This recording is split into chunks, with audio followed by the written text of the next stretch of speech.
Welcome to कुतूहल ए level O level උපාධි ශිෂ්‍යත්ව යෝග්‍යතා පරීක්ෂණ බුද්ධි පරීක්ෂණ 6 7 8 9 10 11 12 එකී මෙකී නොකී ඕනම විභාගයක් කරන ඔයාට මුහුණ දෙන්න වෙන කාරණාවක් තමයි MCQ.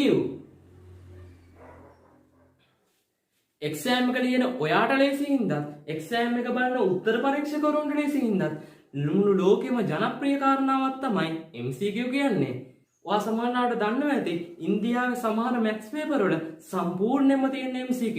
ඒ වගේම 1970 ගණන් වල එක්ස්පීරියන්ස් තියෙන කවුරු හරි මේ වීඩියෝ එක බලනවනම් ඒගොල්ලෝ දන්නවා ඇති 1970 ගණන් වල සම්පූර්ණ এডুকেෂන් සිස්ටම් එක තිබිලා තියෙන්නේ MCQ වලින්. ඒ වගේම දැනටමත් මැත්ස් වල හැරෙන්න ලංකාවේ ගොඩක් සබ්ජෙක්ට් වල මේ වෙනකොටත් এডুকেෂන් සිස්ටම් එකේ 150කට වැඩි වාට ලකුණු ගන්න පුළුවන් MCQ ටික හරියට කරගත්තොත්. මේ කාරණාවට බහින්න මත්තෙන් මම ඔයාට දෙනවා චැලෙන්ජ් එකක්.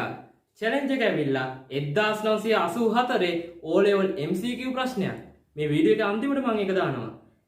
හැබැයි කන්ඩිෂන්ස් දෙකක් තියෙනවා. පළවෙනි එක ඔයා කිසිම තියරියක් කිසිම සිද්ධාන්තයක් ඇප්ලයි කරන්න බෑ. දෙවෙනි කන්ඩිෂන් එක අඩුම ගානේ ඔයා ප්‍රශ්නවත් කියවන්න බෑ. ඔයා දැන් බලන්න ඇති ප්‍රශ්නවත් කියවන්නේ නැතුව කිසිම තියරියකුත් ඇප්ලයි කරන්නේ නැතුව කොහොමද MCQ එකක් කරන්න කියලා. අන්න ඒක තමයි මම මේ වීඩියෝ එකෙන් කියලා දෙන්නේ. අපි යමු එහෙනම් වීඩියෝ එකට.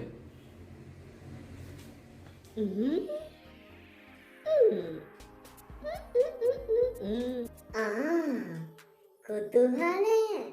Multiple choice questions.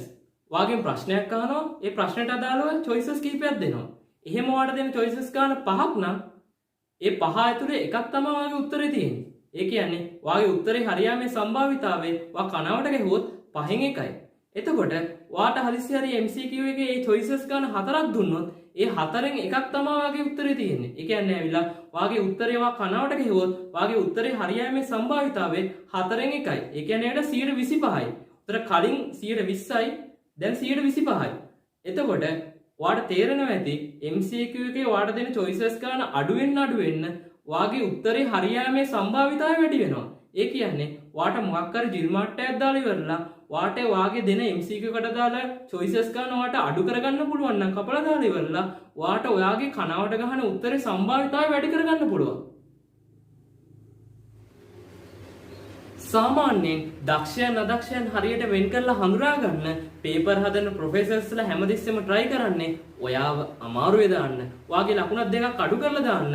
ඒකට ඒගොල්ලෝ හැමතිස්සෙම පාවිච්චි කරන උපක්‍රමයක් තමයි ඒ ප්‍රශ්නෙට අදාළ නිවැරදි උත්තරයට එක හා සමාන යන වෙන සමාන උත්තර ලබා දෙනවා. ඒ කියන්නේ හරය ලවය මාරු කරලා ධන ඍණ දාලා එක ඒවා කරලා එක සමාන උත්තර වලට ලබා දෙනවා. එතකොට සමානලාට ඔයා දීර්ඝ කැල්කියුලේෂන් එකක් කරලා අන්තිම උත්තරේ ලබා ගත්තා. ඔයාට ඒ කැල්කියුලේෂන් එක ගැන ලොකු කොන්ෆිඩන්ස් එකක් නැත්තම් ඔයාට මොන උත්තරයට ගහනවද කියලා දෙගිඩියාවක් ඇති වෙනවා. හැබැයි ඒ ප්‍රොෆෙසර්ස්ලා ඔයාව අමාරුවේ දාන්න පාවිච්චි කරන ඒ සිස්ටම් එකම, ඒ රිද්ම් එකම, ඒ පැටර්න් එකම, ඒ කලාවම ඔයා හරියට තේරුම් ගත්තොත් ඔයා කනාවට ගහන ආන්සර් එකක උත්තරේ හරියාමේ සම්භාවිතාවය ඔයාට වැඩි කරගන්න පුළුවන්. O level, A level පසුගිය විභාග ප්‍රශ්න පත්‍ර වලට ආපු MCQ එක්කම අපි මේක ප්‍රායෝගිකව කතා කරමු. මේ වීඩියෝ එක බලන ඔයාට ජීවිතේ කවදාම හරි කනාවට MCQ ප්‍රශ්නෙට පිළිතුරු සපයන්න සිද්ධ වෙලා ඇති. ඒ කියන්නේ සමහරවිට ඔයාට එක්සෑම් එකට කලින් පාඩම් කරන්න නොහැකි වීම හින්දා එක්සෑම් එකේ ඒවලට දෙන ප්‍රශ්නට අදාළ සිද්ධාන්ත මොනවත්වත් ඔයා දන්නේ නැති හින්දා කනාවට MCQ ප්‍රශ්නෙට පිළිතුරු සපයන්න ඔයාට සිද්ධ වෙන්නේ නැති. එහෙමත් නැත්නම් ඔයා තියරි සිද්ධාන්ත හැම දෙයක්ම හොඳටම දැනගෙන ගියත් ඒ එක්සෑම් එකේ දීලා තියෙන වෙලාවට අදාළව සියලුම ප්‍රශ්න වලට ඔයාට පිළිතුරු සපයන්න නොහැකි වීම හින්දා ඉතිරි වෙලා තියෙන ප්‍රශ්න වලට කනාවට පිළිතුරු සපයන්න ඔයාට සිද්ධ වෙන්නේ නැති. ඉතින් එහෙම කනාවට පිළිතුරු සපයන්න සිද්ධ වෙච්ච අවස්ථාවක පාවිච්චි කරන්න පුළුවන් සුපිරිම තුරුම්පු ටිකක් තමයි මම අද ඔයගලන්ට කියලා දෙන්න යන්නේ. මේ වීඩියෝ එක සම්පූර්ණයෙන්ම ෆෝන් එකෙන් වීඩියෝ කරලා ෆෝන් එකෙන් එඩිට් කරන හින්දා වීඩියෝ ක්වොලිටි සවුන්ඩ් ක්වොලිටි යම් අඩුපාඩුකම් තියෙන්න පුළුවන්. එහෙම වුණොත් මම ඒ සඳහා කනගාටු වෙනවා. ඒ වගේම තවත් කාරණාවක් තියෙනවා. ඔයාට මම මේ කතා කරන ස්පීඩ් එක වෙනස් කරගන්න ඕන නම් ඒක වෙනස් කරගැනීමේ හැකියාවකුත් ඔයාට තියෙනවා. ඒ කියන්නේ ඔයා මේ YouTube වීඩියෝ එක බලන්නේ ෆෝන් එකකින් නම් ඒ වීඩියෝ එක උඩ එක සැරයක් ක්ලික් කරාට පස්සේ ඔයාට 33ක් වගේ ඔප්ෂන් එකක් බලා ගන්න පුළුවන් වෙයි. එන්න ඒක උඩ ක්ලික් කරාට පස්සේ play back speed කියලා ඔප්ෂන් එකක් ඔයාට පෙනේ. අන්න ඒක උඩ ක්ලික් කළාට පස්සේ ඔයාට එන ස්පීඩ් වලින් ඔයාට ගැලපෙන ඔයා කැමති ස්පීඩ් එකකින් මේ වීඩියෝ එක ප්ලේ කරගැනීමේ හැකියාවකුත් ඔයාට තියෙනවා. ඒ වගේම එතනම තියෙන quality කියන ඔප්ෂන් එක ක්ලික් කරලා එතනින් 720p කියන quality එක තෝරගත්තොත් ඔයාට මං ඉස්සරහට කතා කරන MCQ තුරුම්පු ටික පැහැදිලිව බලා ගන්න පුළුවන් හැකියාවක් තියෙයි. මේ තමයි කනවට MCQ එකක් ගහන්න සිද්ධ වුණාම පාවිච්චි කරන්න පුළුවන් පළවෙනි තුරුම්පුව. ඉලක්කම් සමග සෙල්ලම්. මේ කතන්දරය මෙහෙමයි. සාමාන්‍යයෙන් ඔයා MCQ ප්‍රශ්නයක් කරන්නේ ප්‍රශ්නේ කියවුවා ඒ ප්‍රශ්නෙට අදාළ තියරිය ඇප්ලයි කළා ඊට පස්සේ සුළු කරගෙන සුළු කරගෙන සුළු කරගෙන සුළු කරගෙන සුළු කරගෙන සුළු කරගෙන ගිහිල්ලා ෆයිනල් ආන්සර් එකක් ලබා ගන්නවා. ඊට පස්සේ ඔයා බලනවා ඔයාට ලැබිච්ච ෆයිනල් ආන්සර් එකට සමාන choice එකක් අර දීලා තියෙන choices අතර තියෙනවද කියලා. එහෙම බලද්දී ඔයාට එක්ස්පීරියන්ස් එකක් ඇති අර ඔයාට ලැබිච්ච ෆයිනල් ආන්සර් එකට සමාන choice එකකුත් තියෙනවා. ඒ වගේම ඊට හා සමාන වෙනස් ඔයාව රවට්ටන්න දීපු ආන්සර්ස් උත් තියෙනවා. හැබැයි ඒ ආන්සර්ස් උත් අර ඔයාට ලැබිච්ච ෆයිනල් ආන්සර් එක වගේම කිට්ටුවෙන් යන ඒවා. අන්න ඒ කතන්දරෙම ඔයාට පාවිච්චි කරන්න පුළුවන්. ඔයා තියරියක් සිද්ධාන්තයක් කිසිම දෙයක් දන්නේ නැතුව MCQ එකට අදාළ ආන්සර් එක හොයාගන්න ක්‍රමයක් නැතුව අසරණ වෙලා ඉන්න වෙලාවට හරි ආන්සර් එක මොකක්ද කියලා ගෙස් කරන්න. අපි බලමු ඒක 1987 O level MCQ ප්‍රශ්නයක් උත් එක්ක. දැන් මේ ප්‍රශ්නේ ඔයා බැලුවල්මට ඒවේ choices ටික බැලුවාම ඔයාට තේරෙන කාරණාවක් තමයි මේකේ 2යි 3යි කියන choices ටික එක හා ළඟ යන එකක්. ඒ කියන්නේ දෙවෙනි choice එක ඇවිල්ලා 256 බෙදීම 330 තුන්වෙනි එක ඇවිල්ලා ඒකේ කන පිට. ඒ කියන්නේ හරේලවේ මාරු කරලායි තියෙන්නේ. එතකොට ඔයාට තේරෙනවා මේ දීලා තියෙන choices හතරෙන් 2යි 3යි කියන එක එක හා සමානව යනවා. ඒක හරියාංශයක වීමේ සම්භාවිතාවය නැත්තම් විය හැකියාව වැඩි. එතකොට ඔයාට 1 සහ 4 කියන වර්ණ දෙක හරියාංශයක වීමේ සම්භාවිතාවය අඩු නිසා ඒ දෙක ඉවත් කළා දාීමේ හැකියාවක් තියෙනවා. ඊට පස්සේ දැන් ඔයාලට කල්පනා කරන්න තියෙන්නේ 2යි 3යි කියන choices දෙක අතරින් මොකක්ද හරියාංශයක කියලා. එතකොට දැන් ඔයා choices දෙකක් දැනටමත් ඉවත් කරගෙන ඉවරයි. ඒ කියන්නේ ඔයාගේ ආන්සරයක හරියාමේ සම්භාවිතාවය ඔයාට 125 ඉඳලා 150 වෙනකන් දැන් වැඩි කරගන්න පුළුවන්කමක් තිබිලා තියෙනවා. අන්න ඒක ගොඩක් වැදගත් ඔයා කනාවට ගහනකොට. මොකද ඔයා හරියාංශයක වීමේ සම්භාවිතාවය දැන් වැඩි කරගෙන ඉවරයි. දැන් අපි බලමු එක තවත් උදාහරණයකින්. මේ ප්‍රශ්නය ඇවිල්ලා 1997 O level MCQ ප්‍රශ්නයක්. මේ ප්‍රශ්නේ ඔයා දකිනකොට ඔයාට හිතෙනවා ඇති මේක නිකන් කලින් දැකලා පුරුදුයි. හුරු පුරුදුයි වගේ කතන්දරයක් ඔයාට හිතෙනවා ඇති. එහෙම වෙන්න ඕනේ. මොකද අපි කලින් සාකච්ඡා කරපු 1987 MCQ ප්‍රශ්නයට සමානම ප්‍රශ්නයක් තමයි 1997 පේපරයට ඇවිල්ලා තියෙන්නේ. අන්න ඒකින්ද තමයි ගුරුවරුවාට ගොඩක් වෙලාවට කියන්නේ පාස් පේපර්ස් ටික කරලා යන්න විභාගයට කලින්. එහෙම කියලා කියන්නේ අන්න ඒ කතන්දරේ හින්දාම තමයි. දැන් අපි බලමු ඔයා කිසිම තියරියක් සිද්ධාන්තයක් දන්නේ නැත්නම් මේ ප්‍රශ්නට අදාළ හරි ආන්සර් එක ගෙස් කරන්නේ කොහොමද කියලා. ඔයා choices ටික නිකන් බලාගෙන යනවා. එහෙම බලාගෙන යද්දි ඔයාට පේන කතන්දරයක් තමයි 2යි 3යි කියන choices දෙක එක හා සමානයි. එක ළඟින් යනවා. එක වගේ පැටර්න් එකක් තියෙන්නේ. ඒකින්ද ඔයා 2යි 3යි කියන choices දෙක අතරින් තමයි ඔයාගේ ආන්සර් එක ඔයා සිලෙක්ට් කරගන්නේ. ඒ කියන්නේ ඔයා කලින් ආන්සර් එක සිලෙක්ට් කරගත්තා නම් සිලෙක්ට් කරගන්නේ choices 4කින්. හැබැයි දැන් ඔයා choices දෙකක් අතරින් තමයි එකක් තෝරගන්නේ. කලින් 4ක් අතරින් එකක්, දැන් දෙකක් අතරින් එකක්. ඒ කියන්නේ ඔයාගේ ආන්සර් එක හරියාමේ සම්භාවිතාවය දැන් ඔයා 125 ඉඳලා 150 වෙනකන් මේ ප්‍රශ්නේදී වැඩි කරගත්තා. මේක ඇවිල්ලා 1986 O level MCQ ප්‍රශ්නයක්. මේ වීඩියෝ එක පොඩ්ඩකට නවත්තලා ඔයා තනියෙන් කල්පනා කරලා බලන්න මේ ප්‍රශ්නට අදාළ කිසිම තියරියක් ඔයා දන්නේ නැති වෙලාවට කොහොමද මේ ප්‍රශ්නට අදාළ හරි ආන්සර් එක ගෙස් කරන්න කියලා. හරි. එහෙනම් අපි දැන් මේ කතාවට බහිමු. මේ choices ටික ඔයාලට බලාගෙන යද්දී ඔයාලට තේරෙනවා මේ choices වල වම් අත පැත්තේ තියෙන්නේ 10 cm සහ 40 cm. ඒ වගේම මේ choices වල දකුණු අත පැත්තේ තියෙන්නේ 10 cm 20 cm 40 cm. ඒ කියන්නේ මේ choices වල ඔක්කොම කතන්දරය අපි සමස්තයක් විදිහට බැලුවම ඔයාලට තේරෙනවා මේ choices ඇතුලේ වැඩිපුරම තියෙන්නේ 10 cm සහ 40 cm. 20 සෙන්ටිමීටර කියන එක ගොඩක් අඩුවෙන් තියෙන්නේ. අපි කලින් කතා කළා හැමතිස්සෙම අර හරියාංශයකට සමානාංශස් වැඩිපුර දෙනවා ඔයාව රවට්ටන්න. හැබැයි මෙතන 20 සෙන්ටිමීටර කියන එක එකයි දීලා තියෙන්නේ. අඩුවෙන් දීලා තියෙන්නේ. ඒකින්ද අපිට මේ 20 සෙන්ටිමීටර වලට අදාළ වර්ණය වන හතරවෙනි වර්ණය ඉවත් කරගන්න පුළුවන්. මොකද ඒක හරියාංශයක වීමට ගොඩක් අඩු සම්භාවිතාවක් තමයි තියෙන්නේ. දැන් අපිට ඉතුරු වෙලා තියෙන්නේ පළවෙනි choice එක, දෙවෙනි choice එක සහ තුන්වෙනි choice එක. ওই choices ටික බලාගෙන යද්දී අපිට තේරෙනවා පළවෙනි choice එක 10යි 10යි, දෙවෙනි එක 10යි 40යි, තුන්වෙනි එක 40යි 10යි. දැන් එතනදී ඔයාලට තේරෙනවා දෙවෙනි choice එකේ කන පිට මාරු කරලා තමයි තුන්වෙනි choice එකේ තියෙන්නේ. ඒ කියන්නේ දෙවෙනි choice එක සහ තුන්වෙනි choice එක හරියාංශක වීමට වැඩි සම්භාවිතාවක් තියෙනවා. වැඩි හැකියාවක් තියෙනවා.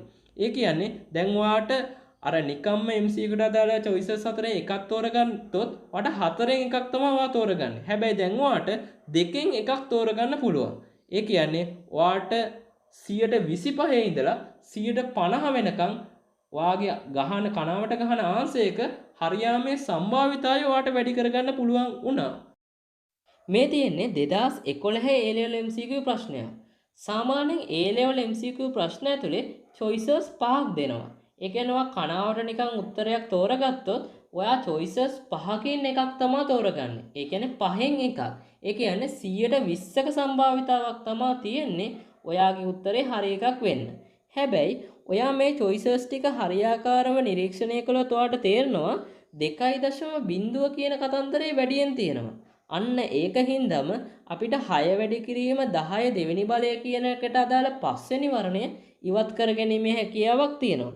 ඊට පස්සේ ඔයා අනිත් choices ටික තවත් විමසිලිමත්ව බැලුවම ඔයාට තේරෙන කතන්දරයක් තමයි හතරවෙනි වර්ණයේ තියෙන එකේ ඍණ උත්තරේ තමයි පළවෙනි වර්ණයේ තියෙන්නේ. ආයි කිසි වෙනසක් නැහැ. වර්ණ දෙකේම තියෙන එකම විශාලත්වය වෙනසකට තියෙන්නේ ලකුණ මාරු වෙච්ච කතන්දරේ විතරයි.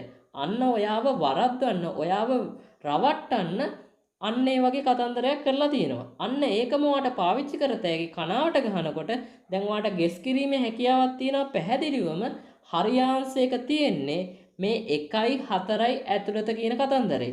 දැන් ඔයා choices දෙකකට choices 5 අඩු කරගෙන තියෙනවා. ඒ කියන්නේ 120ක තිබ්බ සම්භාවිතාවය ඔයා 150කට වැඩි කරගෙන තියෙනවා. තව කතන්දරයක් මේක ඇතුළතදී කියන්න පුළුවන්. ඔයා මේ ප්‍රශ්නෙට අදාළ විභවයේ ධනද ඍණද කියන එක හරියට ඔයාට තෝරගන්න පුළුවන් හැකියාවක් තිබුණොත් මොකක් හරි තියරියක් ඇප්ලයි කරලා හරි ඔයාට 100%කට ආසන්න සම්භාවිතාවකින්ම මේ ප්‍රශ්නෙට අදාළ උත්තරේ හරියටම ගෙස් කිරීමේ හැකියාවකුත් මෙහිදී තියෙනවා. කනාවට MCQ ප්‍රශ්නයට පිළිතුරු සපයද්දී පාවිච්චි කරන්න පුළුවන් අනික් තුරුම්පුව තමයි වගන්ති සමග සෙල්ලම්. මේ කතන්දරේ ටිකක් වෙනස්. මේ කතන්දරේදී ඔයාට දීලා තියෙන choices ටික විතරක් බලලා ඔයාට හරියාංශයක මොකක්ද කියලා ගෙස් කිරීමේ හැකියාවක් නැහැ. හැබැයි ඔයාට මෙහෙම කතන්දරයක් කරගන්න පුළුවන්.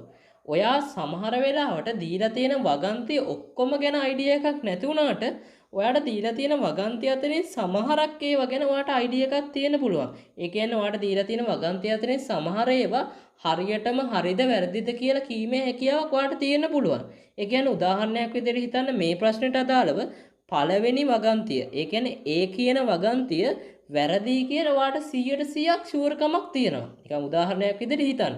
පළවෙනි වගන්තිය ඒ කියන්නේ A කියන වගන්තිය වැරදි කියලා ඔයාට 100%ක ෂුවර්කමක් තියෙනවා. එහෙනම් ඔයාට මෙතනදී අහන්නේ නිවැරදි වන්නේ කියලා. අන්න ඒකින්ද මේකට අදාළ පළවෙනි choice එකත් ඔයාට අයින් කරගන්න පුළුවන්. තුන්වෙනි choice එකත් ඔයාට අයින් කරගන්න පුළුවන්. හතරවෙනි choice එකත් ඔයාට අයින් කරගන්න පුළුවන්. ඒ කියන්නේ ඔයාගේ අන්තිමට බැලුවාම හරියාංශයක වෙන්නේ එහෙනම් B කියන එක විතරයි.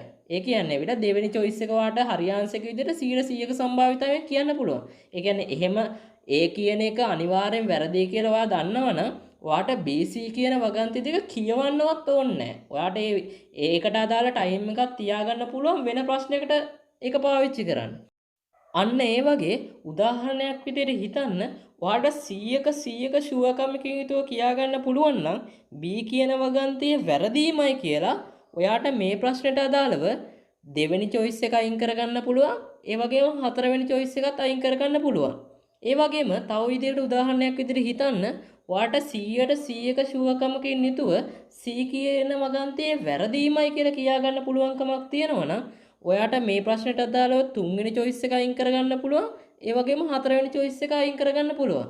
අන්න එහෙම ඔයාට සම්පූර්ණ වගන්ති හැම එකක් පිළිබඳව අයිඩියා එකක් නැති වුණාට සමහර වගන්ති ගැන ඔයාට අයිඩියා එකක් තියන්න පුළුවන්. අන්න ඒ අයිඩියා එක පාවිච්චි කරලා ඔයාට මේවැ ගැලපෙන්නේ නැති choices ටික අයින් කරලා ඔයාගේ ආන්සර් එක හරියීමේ සම්භාවිතාවය ඔයාට වැඩි කරගන්න පුළුවන්. ඒ වගේම මේ ප්‍රශ්න වලට පිළිතුරු සපයද්දී ලොකු අවධානයක් දෙන්න ඕනේ තව කාරණාවක් තියෙනවා. ඒක තමයි දැන් මේ ප්‍රශ්නේ නම් අහලා තියෙන්නේ මෙම ප්‍රකාශ අතරින් නිවැරදි වන්නේ කියලා. හැබැයි සමහර වෙලාවට අහන්න පුළුවන් මෙම ප්‍රකාශ අතරින් නිවැරදි නොවන්නේ මොකක්ද? සමහර වෙලාවට අහන්න පුළුවන් මෙම ප්‍රකාශ අතරින් අසත්‍ය වගන්ති වන්නේ. එහෙම කියලා ඔයාව අමාරුවේ දාන්න එක එක රැවටිලි සහගත දේවල් කරන්න පුළුවන්. අන්න ඒවෙන් බේරිලා හරියාංශ එක තෝරගන්නත් ඔයා දක්ෂ වෙන්න ඕනේ. මේ තියෙන්නේ 2010 O level MCQ ප්‍රශ්නයක්. මේ ප්‍රශ්නෙට අදාළ choices ටික බලන් යද්දිම ඔයාට එකපාරටම hina යනවා නම් ඔයාට දැනටමත් මං කියන්න හදන කතන්දරේ ක්ලික් වෙලා තියෙන්නේ. ඇත්තෙන්ම කිව්වොත් මේ ප්‍රශ්නට අදාළ choices ටික බලන් යද්දිම ඔයාට කියන්න පුළුවන් තක්කෙටම මේ A කියන වගන්තිය අනිවාර්යයෙන්ම හරියන්න ඕනේ කියලා. මොකද මේ ප්‍රශ්නෙන් අහන්නේ සත්‍ය වන්නේ කියලා. ඊට පස්සේ සත්‍ය වන්නේ කියලා දීලා තියෙන ප්‍රශ්නට අදාළ choices වල පළවෙනි choice එකෙත් ඒ තියෙනවා, දෙවෙනි choice එකෙත් ඒ තියෙනවා, තුන්වෙනි choice එකෙත් ඒ තියෙනවා, ඒ වගේම හතරවෙනි choice එකෙත් ඒ තියෙනවා. එතකොට ඔයාට සත්‍ය වන්නේ කියලා හදිසියෙ හරි ඒ කියන වගන්තිය අසත්‍ය වුණා නම් ඔයාට පළවෙනි choice එකත් වැරදි, දෙවෙනි choice එකත් වැරදි, තුන්වෙනි choice එකත් වැරදි, හතරවෙනි choice එකත් වැරදි. ඒ කියන්නේ මේ ප්‍රශ්නෙට all mark එකක් තමයි දෙන්න වෙන්නේ. අන්න ඒකින්ද ඔයාට තාක්කෙටම කියන්න පුළුවන් මේකේ choices ටික විතරක් බලලා ඒ කියන වගන්තිය හරි කියලා. ඇත්තෙන්ම කිව්වොත් මේ ප්‍රශ්නෙට අදාළ choices ටික මුලින් බලලා ඔයා ප්‍රශ්නෙට අදාළ කතන්දරේ කියවන්න හදනවා නම් ඔයාට ඒ කියන වගන්තිය දිහා ඇහැක් කරලවත් බලන්න උවමනාවක් වෙන්නේ නැහැ. මොකද ඒ කියන වගන්තිය අනිවාර්යයෙන්ම හරියන්න ඕනේ. වැරදුනොත් හැමෝටම all mark එකක් හම්බ වෙනවා. ඒකින්ද ඔයා මේ ප්‍රශ්නට අදාළව පිළිතුරු සපයද්දී ඔයා බලන්න ඕනේ B හා C කියන වගන්ති දෙක විතරයි. මොකද B හා C කියන වගන්ති දෙකේ මත තමයි මේකේ ආන්සර් එක තීරණය වෙන්නේ. තව විදිහකට කිව්වොත් A කියන වගන්තියෙන් ස්වයක්තයි මේකේ ආන්සර් එක. සහ B හා C මත තමයි මේකේ ආන්සර් එක රඳා පවතින්නේ. කනවට MCQ ප්‍රශ්න වලට පිළිතුරු සපයද්දී පාවිච්චි කරන්න පුළුවන් අනෙක් තුරුම්පුව තමයි ලාවට ඇති දැනුමෙන් සෙල්ලම්. මේ තියෙන්නේ 1986 O level MCQ ප්‍රශ්නයක්. මේ ප්‍රශ්නයෙන් අහන්නේ ඇවිල්ලා ගුවන් විදුලි තරංගයක සංඛ්‍යාතය මනින ඒකකය. හිතන්නකෝ සංඛ්‍යාතය කියන්නේ මොකක්ද කියලා ජීවිතේටවත් අහලා නැහැ. එහෙම වචනයක්වත් අහලා නැහැ. ඒක පිළිබඳ කිසිම අයිඩියා එකක් නැහැ. හැබැයි ඔයා හිතන්න ඔයා සමහර පාඩම් ඉගෙන ගත්තී ඔයා අහලා තියෙනවා ඇම්පියර් වලින්මයි ඉන්නේ විදුලි ධාරාව කියලා. එහෙනම් ඔයාට පළවෙනි choice එක අයින් කරගන්න පුළුවන්. ඒ වගේම සමහරවිට ඔයා තව පාඩමක් ඉගෙන ගත්තී ඔයා නිකන් කනාවට අහලා තියෙනවා කියලා හිතන්නකෝ වෝල්ට් වලින්මයි ඉන්නේ විභවාන්තරය කියලා. එහෙනම් ඒකත් ගැලපෙන්නේ නැහැ. ඔයා දෙවෙනි choice එකත් අයින් කරගන්න. ඔයා හිතන්නකෝ ඔයා සමහරවිට තව පාඩමක් ඉගෙන ගත්තී කනාවට ඔයාට ඇහිලා තියෙනවා ජූල් වලින්මයි ඉන්නේ ශක්තිය කියලා. එහෙනම් ඔයාට හතරවෙනි choice එකත් අයින් කරගන්න පුළුවන්. එහෙම වුණාම ඔයාට ඉතුරු වෙන්නේ තුන්වෙනි පිළිතුර විතරයි. එතකොට ඔයාට කෙලින්ම ඔයාට තුන්වෙනි පිළිතුරට ආන්සර් එක විදිහට ගන්න පුළුවන්. අන්න ඒ වගේ ඔයා සමහර වෙලාවට ප්‍රශ්නෙන් කෙලින්ම අහන එක ජීවිතේටවත් අහලා නැති දෙයක් වෙන්න පුළුවන්. ජීවිතේටවත් දැකලා නැති, අහලා නැති, ජීවිතේටවත් එහෙම සංකල්පයක් දන්නේ නැති වෙන්න පුළුවන්. හැබැයි ඔයාට ඒ ප්‍රශ්නෙට අදාළව දීලා තියෙන choices වලින් අර ජීවිතේ නිකන් අහලා තියෙන ඒ වෑන් වලින් අයින් කරගන්න පුළුවන් නම් ඔයාට අර choices අඩු ප්‍රමාණයකින් තමයි ඔයාගේ ආන්සර් එක තෝරන්නේ. ඒ කියන්නේ ඔයාගේ ආන්සර් එක හරියාමේ සම්භාවිතාවය ඔයාට වැඩි කරගන්න පුළුවන්.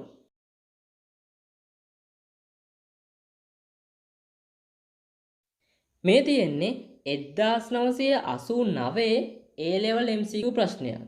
සාමාන්‍යයෙන් ලෝකයේ විශේෂ ක්ෂේත්‍ර ගොඩක් තියෙනවා.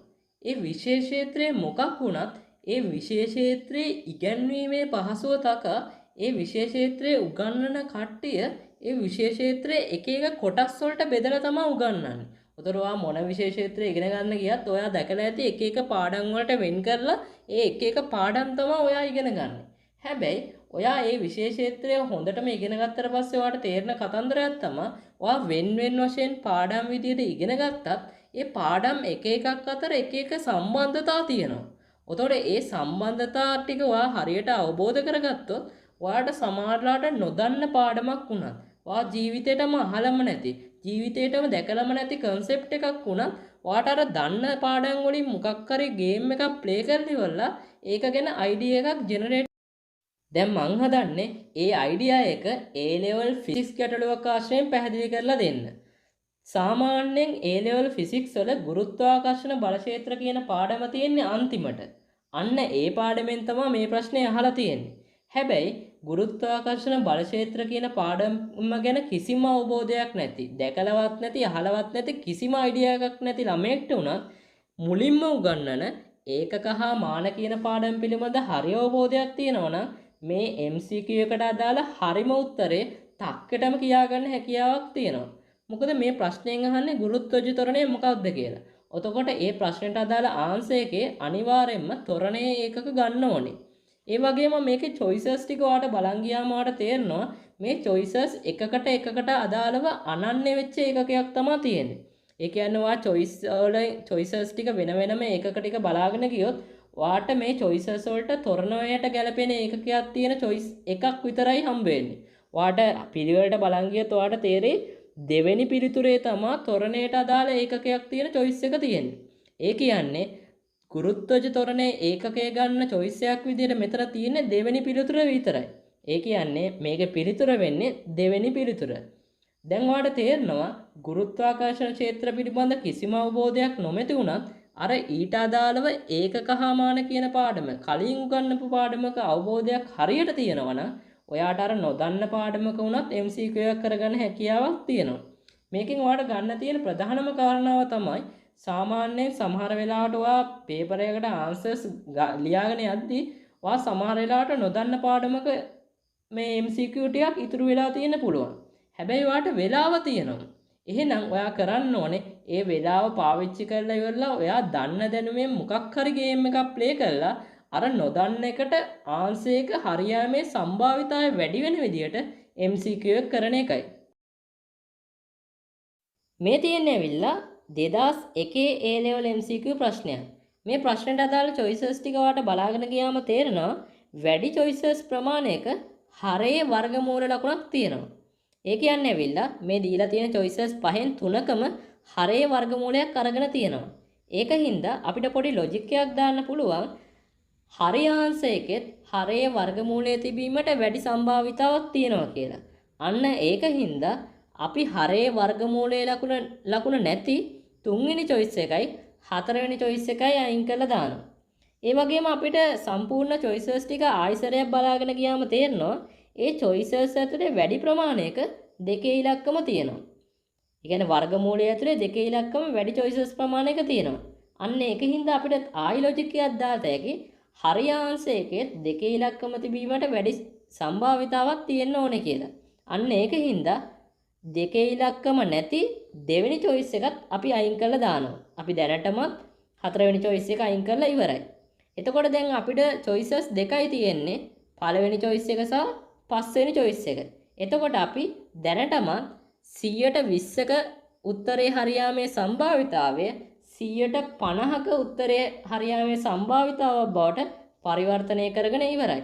ඒ වගේම ඔයාට මේ පාඩමට අදාළව ඒකක හා මාන පාඩම පාවිච්චි කරලත් අර ප්‍රවේගයට අදාළ ඒකක එන්නේ නැති වර්ණ ටික ඉවත් කරලත් ඔයාට choices ටික ඉවත් කරලා උත්තරේ හරියාමේ සම්භාවිතාවය ඔයාට වැඩි කරගන්න හැකියාවකුත් තිබුණා. මේ තියෙන්නේ 2000 A level MCQ ප්‍රශ්නයක්. මේ ප්‍රශ්නෙට අදාළව දීලා තියෙන choices ටික බලාගෙන යද්දී ඔයාට පැහැදිලිව පේන කාරණාවක් තමයි විශාලත්වයේ එක වෙච්ච choices දෙකක් තියෙනවා ධන ඍණ ලකුණෙන් මාරු වෙච්ච. ඒ වගේම විශාලත්වයේ දෙක වෙච්ච choices දෙකක් තියෙනවා ධන ඍණ ලකුණෙන් වෙනස් වෙච්ච. ඒකින්ද ඔයාට පැහැදිලිවම කරන්න පුළුවන් කාරණාවක් තමයි 0.5 වෝල්ට් කියන choice එක අයින් කරන එක. මොකද ඒ choice එක හරියාංශයක වීමේ සම්භාවිතාවය ගොඩාක්ම අඩුයි. ඒ වගේම ඔයාට මේ ප්‍රශ්නෙට අදාළව විභවය ධනද ඍණද කියලා හරියටම කියාගන්න පුළුවන් නම් තවත් choices ටිකක් ඔයාට ඉවත් කරගන්න පුළුවන්කමක් තියෙනවා. ඒ කියන්නේ මේ ප්‍රශ්නෙට අදාළව විභවය ධන කියලා ඔයාට හොයාගන්න පුළුවන් වුණොත් පළවෙනි choice එකයි දෙවෙනි choice එකයි ඉවත් කරගැනීමේ හැකියාවක් තියෙනවා. ඒ වගේම ඍණ කියලා ඔයාට කියාගන්න පුළුවන් නම් 3යි 4යි 5යි කියන choices තුනම ඔයාට එක සැරේ ඉවත් කරගැනීමේ හැකියාවක් තියෙනවා. අන්න ඒ විදිහට ඔයා දන්න දැනුමේ පාවිච්චි කරලා වැඩක් නැති ගැලපෙන්නේ නැති choices ටික අයින් කරලා ඔයාගේ උත්තරේ හරියාමේ සම්භාවිතාවය ඔයාට වැඩි කරගන්න පුළුවන්. MCQ ප්‍රශ්නයකට අදාළව සිද්ධාන්ත මොනවත්වත් දන්නේ නැතුව අසරණ වෙලා ඉන්න වෙලාවක පාවිච්චි කරන්න පුළුවන් තුරුම්පු 3ක් පිළිබඳව අද අපි කතා කළා. ඒ වගේ පාවිච්චි කරන්න පුළුවන් තවත් සුපිරිම තුරුම්පු පිළිබඳව ඊළඟ වීඩියෝ වලින් අපි කතා කරමු.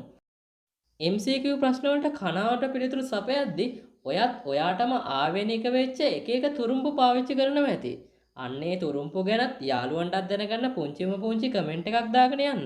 ඒ වගේම මේ වීඩියෝ එක බලන් යද්දී ඔයාට මං කරපු මොකක්ම හරි අඩුපාඩුවක් දැක්කනම් ඒ අඩුපාඩුව ගැනත් අනිවාර්යයෙන්ම සඳහන් කරන්න අමතක කරන්න එපා.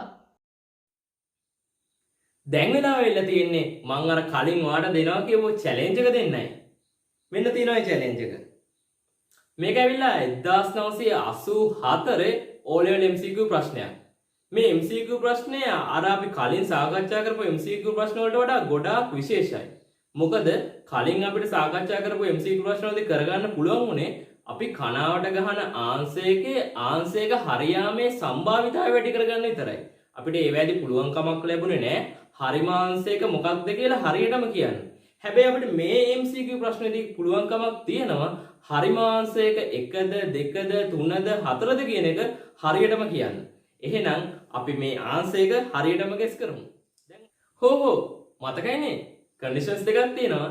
වාට කිසිම තියරියක්වත් කිසිම සිද්ධාන්තයක්වත් පාවිච්චි කරන්න හැකියාවක් නැහැ. ඒ වගේම දෙවෙනි කන්ඩිෂන් එක තමයි වාට අඩුම ගානේ ප්‍රශ්න කියවන්නවත් හැකියාවක් නැහැ. එහෙනම් වාට කරන්න තියෙන්නේ මේ ප්‍රශ්නෙට අදාළ choices ටික බැලුවා. ඒ choices වලින් මම අර කියලා දුන්නේ tricks ටිකක් පාවිච්චි කරලා හරිම ආන්සර් එක මොකක්ද කියලා ගෙස් කරන එක විතරයි. වා හරිම ආන්සර් එක මොකක්ද කියලා ගෙස් කරලා පහල කමෙන්ට් බොක්ස් එකේ කමෙන්ට් එකක් දාන්න. ඒ වගේම පුළුවන් නම් වා ඒ ආන්සර් එක ගන්න පාවිච්චි කරපු කෙටිම ක්‍රමය මොකක්ද කියලා කෙටියෙන් පොඩ්ඩක් පැහැදිලි කරගෙනත් යන්න. මන් දන්න MCQ රහස් ඔයාලත් එක්ක බෙදාගත්තේ මම නිපුණ ජයතිලක.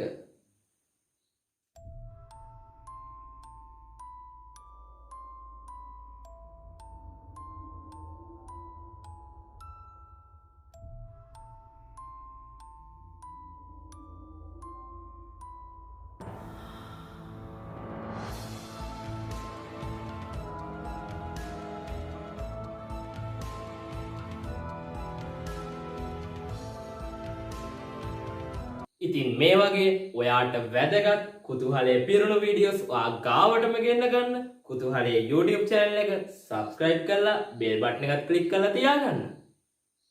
ඒ වගේම ඔයාගේ අදහස්, යෝජනා, චෝදනා ඔක්කොම පල්ලෙහා comment box එකේ අපි කතා කරමු. මාව දිරිගන්වන උදව් කරන ඔයාලා හැමෝටම ස්තුතියි. එහෙනම් අපි MCQ රහස් දෙවෙනි වීඩියෝ එකෙන් හම්බෙමු. බයි.